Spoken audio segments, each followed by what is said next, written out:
Hello everyone! Welcome to Love on Lockdown, isang masayang online kwentuhan tungkol sa pag-ibig brought to you by CNN Philippines in partnership with San Mig Lights.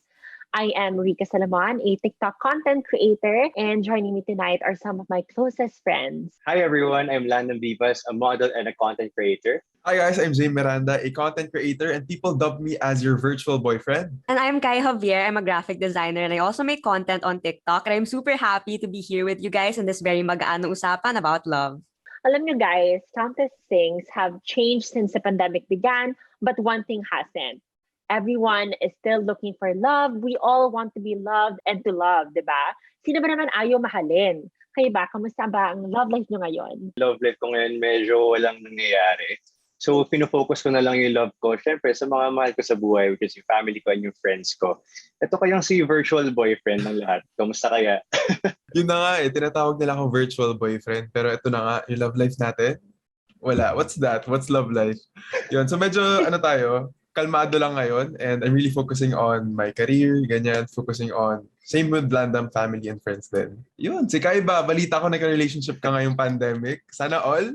Kailan, paano, saan? Let me know. I feel like I went through a lot of different stages nga while dating during the pandemic. So I started with a quarantine breakup, tapos I tried online dating, and I went through multiple talking stages until I eventually found yung partner ko now. And although this time last year, he was in a different country, we had to go through long distance, ganon. But now that we're both in the Philippines, everything's going great and we're going strong. Ikaw, Rica, I see you guys are going strong as well. How are you guys? Oh, yes, we are. Actually, we just celebrated our second anniversary a few days ago.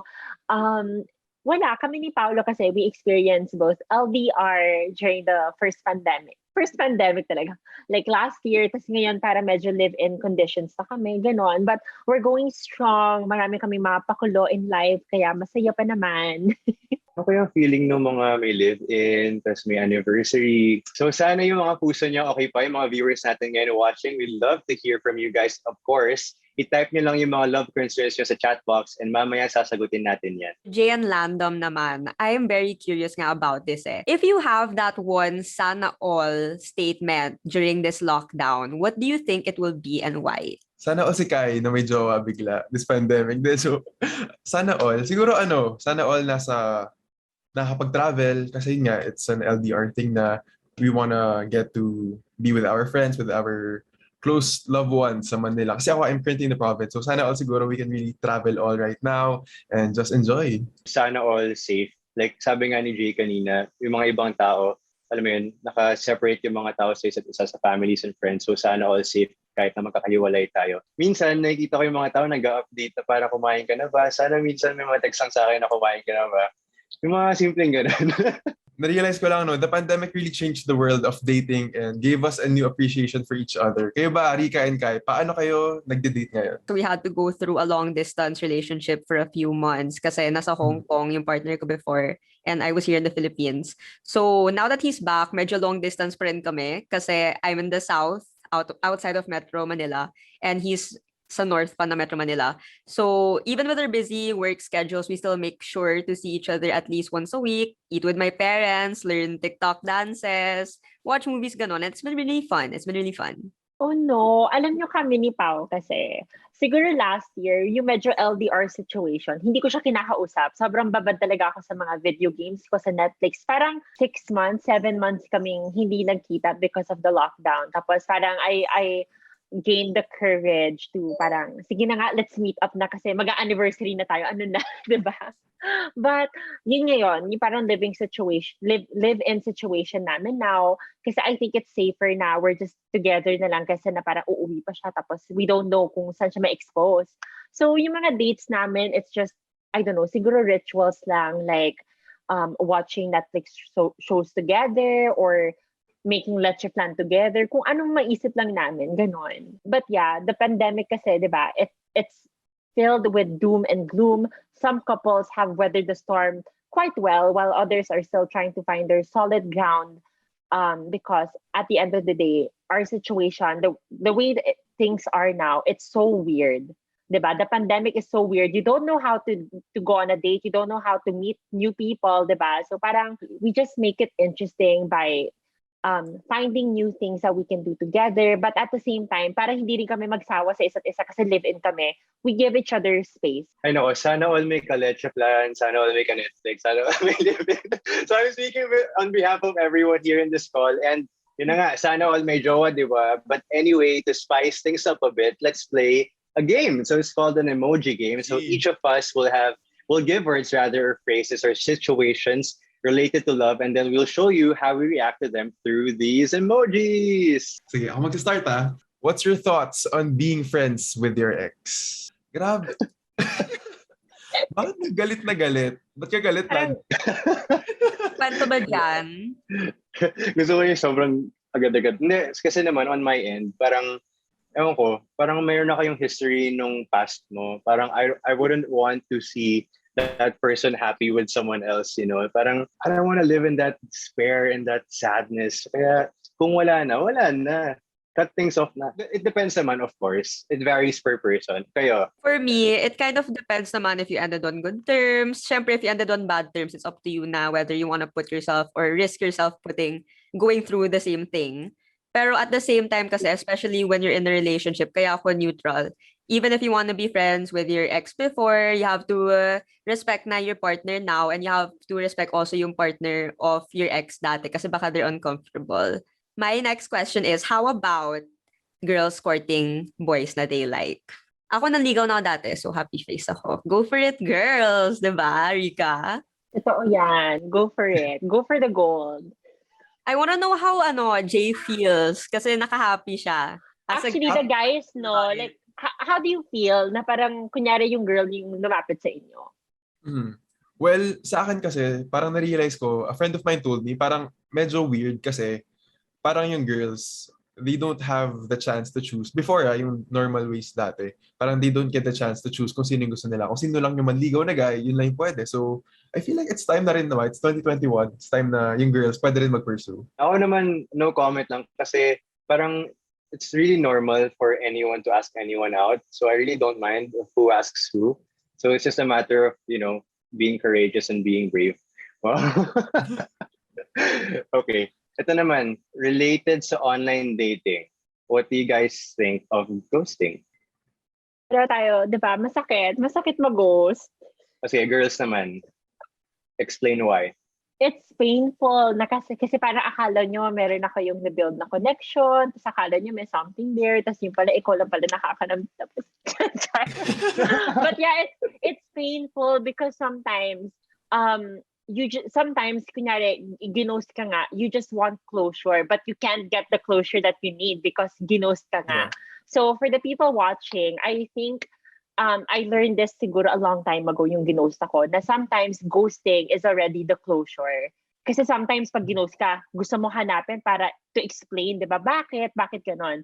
So maybe find closure na ghosting is the closure na. Yun yung sagot. I think for me naman, like if you have plans of, ghosting someone, I think it's really better to be upfront with the person about your intentions. Kasi yun nga, masakit, it makes us sad, makes us angry sometimes. Kasi we don't know what's going on pag nag-ghost yung other person. Just to share, syempre as a transgender person dating, it's so normal to be ghosted. You have no idea. Sometimes kahit in the middle of the date, biglang, ay wala na siya. Ay, okay.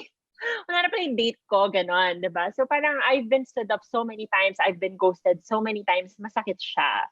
So if you're not, so for the people na ghosters naman, if you're not ready, let's not be cruel naman. You can just try to be honest, to be upfront, ganon. Sabi niya, hanap lang ang banyo ha. Ako naman, okay. So open ako laptop, pieces ako, ganyan.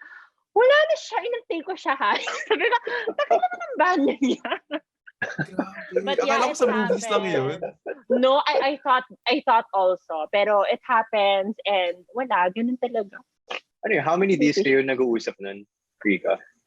Several days. As in like, ito yung mga online meetups, ganun, diba? Tapos, naisip ko nga, pangit ba ako? Pangit? Di naman ako pangit. Di naman. Diba? Of course hindi. But yun nga, parang ghosting, or sometimes kahit hindi ganun ka-obvious na bigla na lang magdi-disappear, diba? Sometimes parang pa-konti-konti siyang nawawala. Yung, diba, Kai? Alam mo yung ganun, Kai?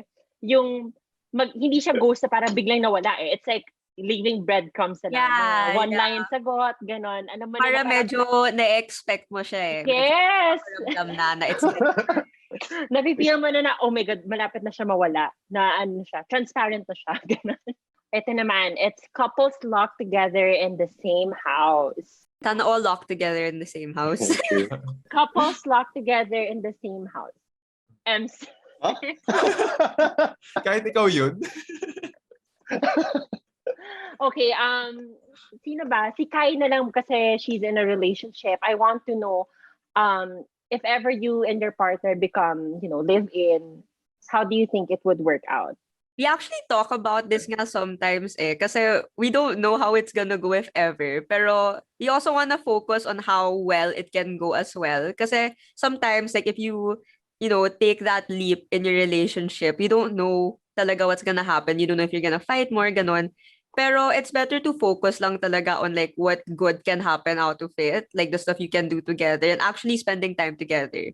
Kasi us, like we only see each other once a week, ganon. And malayo rin siya nakatira. So we actually enjoy being in the same place together. Ako agree ako. Kasi happy rin ako kasi parang it's a trial run, 'di ba, for marriage siguro. One day naman talaga ang future ko mag-isip talaga as in. Sobrang ahead ko. Pero ini-imagine ko kasi siya na parang it's a trial run to see how you guys will work together being in the same roof. So, yun. Happy ako with that. Di ba may challenges naman talagang live-in because mas na-heighten yung mga things na biglang mapapansin mo na sa partner mo na, ay, ganito pala siya or ganito pala siya. And then you have to work your way through it, ganon. So, one of the things that Paolo realized about me is that I really don't cook. So, siya yung nagluluto all the time, if ever, ganon. So, I'm very thankful because sobrang maalaga si Pao, ganon. But, yeah, daming challenges din ng live-in. It's not as easy na parang all the time it's sweet, all the time it's parang honeymoon, di ba? Okay, next question. Anong thoughts nyo with quarantine classification turning relationship into a long-distance relationship? Sad lahat. Si Landamme, bakit sad? Hindi, kasi wala na nga akong jowa. Hindi, kasi parang if nasanay kayo na magkasama tapos biglang mawawala sa isa't isa, tapos it's gonna be hard to communicate na, alam mo yun, on all virtual. Pero I mean, new normal na rin naman eh. I mean, nagkakasanayan na rin naman to communicate virtually. I mean, lahat ng friends natin, di ba? Tayo, mga, na rin tayo, kumbaga, long distance na rin tayong lahat. So, we're slowly, getting used with the new way of things. But, well, sabi nga nila, if you guys really love each other, then there's really no boundaries. But then, long distance talaga, it's really sad for me. Yes. As someone kasi who also went through like an actual like long distance relationship, hindi ka like there's an ocean talaga, not ocean, pero sea like between you guys. Super mahirap talaga siya like to really deal with it. Pero I think the only upside to it is like you really talk a lot, like you really communicate a lot pag LDR kayo. But syempre it's better to really be physically with each other almost all the time. Ako personally, love language ko is physical or parang touch. So it's really hard na hindi ko siya magawa. And in terms of parang texting, video call, hindi pa rin ako sanay doon until now. We've been almost 2 years na sa pandemic na to. Hindi pa rin ako sanay na nagchat-chat lang, gano'n. So I really prefer meeting up in person din. Let's talk about heartbreaks with your barkada naman over drinks, guys. How do you feel about this? I think it's fun that you share. I feel like kasi everyone, we have a story to tell. And sometimes yung heartbreaks na yan, it helps us get to know each other kahit papaano and ourselves as well. So kunyari madalas kong kasama si Landamme and then I sometimes share about my love life. Parang at the same time, mas nakikilala din ako ni Landamme, mas nakikilala ko siya. I don't know. I feel like it's a normal thing to do that we talk about our heartbreak or emo side. True, sobrang totoo yun, na parang for every inuman, parang hindi mawawala yung love life eh. Kasi parang una-muna, career. Tapos next, kung anong ginagawa nyo ngayon. Tapos next, biglang babalik sa love life. And so, I'm really happy with, sharing my stories with, sila Rica and my other barkada as well. Kasi Habang pahaba ng pahaba yung inuman, mas gumaganda ang usapan. Yes! Nasingit pa yun. Ang galing! Ang galing! Let's move on with a question from the audience. So from Mark Angelo Montano, how safe it is to commence love to someone even virtually? Meron bang nag-exist na ganon? And can you validly expect that the love you have with each other is true and genuine? I think it depends rin kasi on what kind of relationship you guys have. Like, I got into a relationship long distance. So, technically, lahat nangyari through call lang. Like, yung aminan, ganon, lahat through call. Pero, at the same time kasi, I wouldn't think na I'd ever be in a long distance relationship before kasi kala ko parang it was gonna be hard to connect. Pero like I said kanina, one of the upsides of being in a long distance relationship is that you get to communicate talaga kasi really all you do is talk when you're in a long distance relationship. So yeah, like it is possible to, commence love virtually as long as you guys really communicate with each other like before you actually like take that step into your relationship. Like you actually got to know each other. Hindi lang yung mga a few days later parang biglang mahal mo na siya, sasabihin mo na agad tas you commit without actually getting to know each other. So you really have to get to know each other talaga before doing that.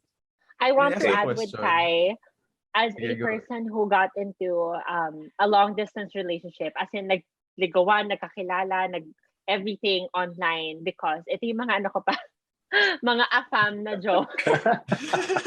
No, but I think it was love in a hopeless place. I mean, but it was still love. Kasi wala, parang I feel like one of the things that you can maybe do if it's an online virtual relationship, because I think you're scared na, is it true? Is it real? I feel like your gut, you can trust your gut. I feel like our gut is a powerful thing. And makikita mo naman sa effort ng isang tao if they're willing to talk to you, if they're willing to spend time with you, set aside time for you, diba? And maraming nagagawa things online. You can maybe play a game together, maybe surprise your partner with, I don't know, a music video. Music video! Pero ang dami mo pwedeng to show your love, even in real life, in person, or online. Yeah, we have another question. What are your virtual date tips for people who can't meet in person? Nako, si Jay ang makakasagot dyan. Actually, oo nga, virtual boyfriend nga pala. As a Diba? Virtual boyfriend. Coffee with Ma'am- Jay, diba? Coffee with Jay. Mga babe, ganito kasi yan. Ang hirap, I don't know, virtual date tips. Ang daming pwede gawin. Personally, what I love to do is randomly sending food, tapos call. Ayan, magsisend ng link, Zoom call, and then randomly, usap-usap lang. Normally, ginagawa to pag Friday nights. Ito, ganito, Friday night, weekends after a hard week of working, it's good to just catch up with each other through virtual dates. Minsan, games din eh. Ang daming mga virtual games possible, yung mga naghuhulaan ng drawing. I'm not sure yung mga other websites, mga Scribble, and also maraming ways. And personally nga, I'm the type of guy na madalas nag-surprise, nag-gift. So that's my way to show my appreciation and love. For me naman, how me and my partner bond when we're away from each other. We watch yung mga movies together. We play games, like Jay said. Tapos, he would send me food. I would send him food also. It's super fun talaga. There's a lot of things that you can do online. Tapos sometimes there are things na you wouldn't think na you can do with your partner, but they're actually super fun. For example, like what my boyfriend and I do is we play storytelling games sometimes. Like, those games on your phone that you play on your own, tapos you read them, tapos you pick the choices, tapos it determines yung mga parang ganun na story. Pero what I do kasi is I make him read yung mga dialogue. Parang I share my screen. Parang there are a lot of stuff na talaga na you can do as long as you find a way talaga, like what Rica said kanina, if there's a will, there's a way. May isa pa tayong question. If you have someone you like on this pandemic season, how would you make that person happy considering safety? Well, I feel like as a person, ako, kasi live-in kami ni Paolo, pero sobrang natutuwa talaga ako whenever Paolo buys me iced coffee or food. Anything. I love food kasi. So parang every time treat niya ako, like surprise na hindi ko naman hiningi na iced coffee or donuts or whatever, it makes me so happy. It makes me feel loved. So, kayo, meron ba kayong mga answers? May Ako, share? I would say that I am a hopeless romantic, if you will. Kasi parang pag nanonood ako ng mga Nicholas Sparks, yung mga ganyan, mga ganyan. Siyempre gusto ko rin maging, textbook romantic rin sa mga gustuhan ko. So I guess my tip ko na lang, kahit hindi ko pa nagagawa to, is to actually know their interests first and what they like and what they don't like. Kasi and also listen really well. Alam mo, pag kunyari, nakuha mo yung mga bagay na nabanggit lang nila pero hindi nila talaga sinabi, tapos naalala mo, tapos pina-feel mo at pinadala mo, it's such a huge thing. Tapos parang magugulat na lang sila, nasabi ko pala to. So plus points yan kapag you're really listening. So tips to guys, listen very, really, really well. From Kath Flores, been wanting to meet in person this guy I met on a dating app. Any tips for our first meeting? Depends talaga sometimes. Like for me, I'm really outgoing, but at the same time, if I'm meeting someone for the first time, medyo shy pa ako. So, what I do is, if I meet someone for the first time talaga, like very first time, pero we've talked before, is I try to keep conversation. Parang kunyari, like, if you start kasi kwentuhan, for example, it's really gonna keep it going eh. And another tip for me is like, it's really better also sometimes to meet up through food pag in person. Kasi pag kumakain ka, ganon, it can calm your nerves. Kasi it can be really nerve-wracking to really meet someone in person. Kasi even if you know them, syempre you're gonna be nervous seeing them talaga. So that's my tip. How about you, Rica? Kasi nag-LDR ka rin. No, for me kasi, if you want to meet a guy, di ba, finally meet them online, I feel like it's always like, ang dami kasi mga things to consider because is he the same person online? Baka naman makatfish ka bigla, di ba? So I always meet my online dates, back then syempre back then to, through something very casual like coffee. Kasi kunyari afternoon coffee kayo, di ba? If you like the guy, it can proceed to dinner and then movie, di ba? Pero kasi kapag nag-dinner kayo agad, parang it's so serious, it's so agad. So parang afternoon coffee is my parang go-to because at the same time, it's casual. If hindi nag-work out, bye, check. Pero if interested ka, it can even proceed to dinner and then something else. So how would you know naman, may question dito from our audience, how would you know if the person really loves you, even if di pa kayo nagkita? Yun, narinig ko agad yung question, parang hindi agad love yung una ko naisip, to be honest. Kasi, I mean, ikaw, Jay and Kai, na-meet ko lang kayo online kasi we've never met personally. Pero parang, alam mo yun, there's a barkada vibe between us. Yes. Na parang, it's parang ang dali lang kausapin. And wala lang, you'd feel na mayroong connection agad, even if you haven't met. Pero for love naman siguro, I guess, siguro more background check. And you'd know, feeling ko talaga, you'd know. Parang if you know, just trust your gut. Kasi sometimes your gut is better than your heart. Huh? Ano? Basta yun. Background check.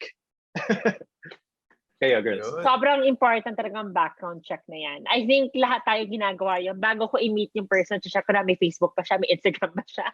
Sino friends niya? Oo, no? Pero ingat-ingat sa pag-scroll sa Instagram. Baka may malike tayo biglaan. Just to share, ito yung small world ha. I don't know kasi ko alam nyo na Ayin Bernos is my best friend. And Paolo, office mate niya before. So, before meeting Paolo, tinanong ko si Ayin, how do you know Paolo? Tapos yan, parang small world lang. So, parang yun yung background check na sometimes, it helps that alam mo yung background ng person. Pero alam mo na parang, kilala siya ni ganito. Siguro yung best foundation talaga for any relationship is trust. Kapag kunyari hindi mo pa na-establish na at first, tapos biglang, basta iba talaga pag, for me mas important na mas trust mo and mas may tiwala ka sa kasama mo versus mas mahal mo. Parang yung trust talaga is something really big. Basta yun, trust and background check. Alam nyo, the pandemic really affected so many lives and even affected the way people love and date. Kayo, ano yung tips nyo naman for our viewers when it comes to finding love? during the pandemic. Ang expert po natin dito. Okay, yes? I guess my number one tip about dating during this pandemic is to really explore your options, whether it's through how you're going to put yourself out there, whether gusto mo in person talaga or through online dating, or deciding what kind of people you want to invest your time and energy on talaga. So I think one of the blessings in this guys ngayon pandemic is how common online dating is. Kasi dati nahihiya pa yung mga tao, sabihin na nag-online dating sila, and now it's super common, so you can really meet different kinds of people online. But yeah, you just have to be careful, and yun, it's really fun naman talaga. Just explore your options as long as you're safe, like don't talk to strangers talaga na you might have a gut feeling na hindi sila like hindi sila mabuting tao or whatever. So yon, just be very careful, but also at the same time, don't be scared to step out of your comfort zone on online dating. How about you, Rica? Anong tips mo naman for staying in love during the pandemic? My only tip is finding the balance between having your own time and also spending time with your partner. I feel like it's very important, especially for live-in couples or partners to have a time for each other. Kasi sometimes nakakasawa, sometimes mapupuno ka, diba? So at least when you know how to divide your time well, you give each other boundaries, diba? At least you both won't grow sick of each other. Hindi naman sa ganun talaga mangyayari ha. Pero like, it just helps. Kasi now that we're in the pandemic, we're stuck 24/7 in the house, at home, diba? So that's one of my tips. For couples naman na hindi live-in, siguro yung tips ko to keep the fire burning, to keep the love alive, is to simply find things that you can share together virtually and show your love as small as you can. Even tag yan sa isang meme, message mo na sa Facebook, I miss you, ganon. It really, as a little thing, goes a long way. Pero baka naman iba yung views ng ating mga single na kasama, diba? So anong tips mo when it comes to love on lockdown, Jay? Tips for love on lockdown. Siguro kung magkaka-girlfriend ako this lockdown, I would prioritize communication. Open communication talaga. Kasi again, di na kayo nakakapag-meet physically. And ang hirap maitawid yung totoong nararamdaman mo virtually. Parang minsan through text, through chat, iba yung minimean mo, iba rin yung pagre-register nila sa pagkakabasa nila. So, it's kind of hard. So, it's very important to really lay everything down, open communication, and yung trust kasi mabibuild through that as well. And as what we talked about yung mga virtual date, surprising one another, mga random gifts na pwedeng ibigay with the subtle, nalalaman mo through chat, anong color yung gusto niya nito, ano yung favorite coffee niya, ilang pumps of white mocha yung gusto niya. Yung super specific, and yun nga, sabi ni Landamme, talagang matutuwa sila sa mga ganun. And yun, ikaw Landamme, what are your final words that you want to leave for our audience? Ako siguro, number one, marami pala. The number one is don't look for love outside of you. Kunyari, you feel down, tapos you're looking for someone to fill that void inside of you. It will never happen. Kasi if you don't love yourself muna, it sounds so cliche, but it really is the truth. Parang you have to love yourself first before loving anyone else. And siguro just have faith in yourself and at the same time in the process. Kasi for me, just focus on doing what you love and loving you. Kasi yung love na mga galing sa ibang tao, it will come naturally. And don't force anything. Kasi, as I've said, it will come naturally. And yeah, that's it. So ayan. So again, I just want to say thank you to all our viewers. Thank you for sending in your questions. At maraming salamat sa inyo kay Jae Miranda for a fun online kwentuhan. At sa ating mga viewers, please know that love is possible anytime, anywhere. Don't waste too much of your energy about the ifs and hows, and just stay open to the possibilities. And I guess stay open to, instead of worrying about the what ifs, imagine, think of it as what could be, diba? So thank you for hanging out with us. This has been Love on Lockdown, brought to you by CNN Philippines and San Mig Light. Thank you, guys. Thank you, guys. Thank you, guys.